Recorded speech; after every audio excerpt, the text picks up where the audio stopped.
La présentation porte l'étude qui a été réalisée par WANEP dans les 5 pays du projet, le Bénin, la Côte d'Ivoire, le Ghana, le Togo et le Burkina Faso. Cette étude porte sur les facteurs de vulnérabilité à la radicalisation et à l'extrémisme violent dans les 5 pays de mise en œuvre du projet et aussi sur les mécanismes d'alerte précoce et de réponse rapide et sur les acteurs qui interviennent dans cette lutte contre l'extrémisme violent.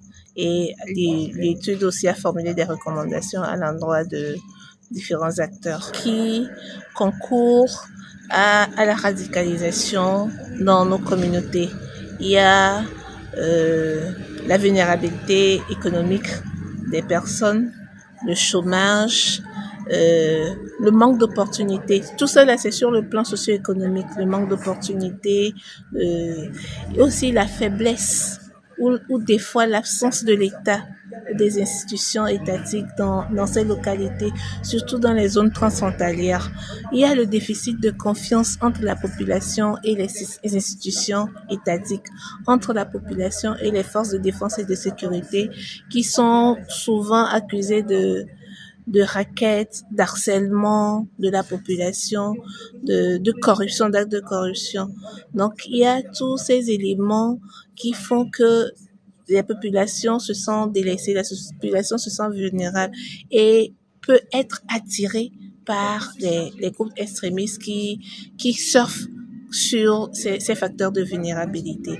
Mais l'État n'est pas resté les mains croisées. L'État a proposé ou a des réponses contre ces actes à travers des mécanismes d'alerte précoce qui sont mis en place sur le plan communautaire, comités préfectoraux de lutte et les comités cantonaux de lutte contre l'extrémisme violent.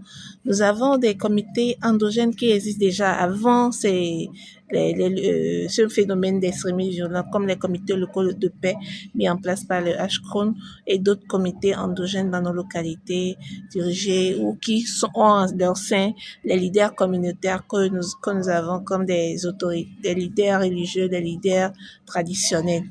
Voilà, et ces communautés qui font de l'alerte précoce, c'est-à-dire qui recueillent, collectent des incidents et les remontent, l'État ne se contente pas seulement de l'alerte précoce, mais propose aussi des réponses.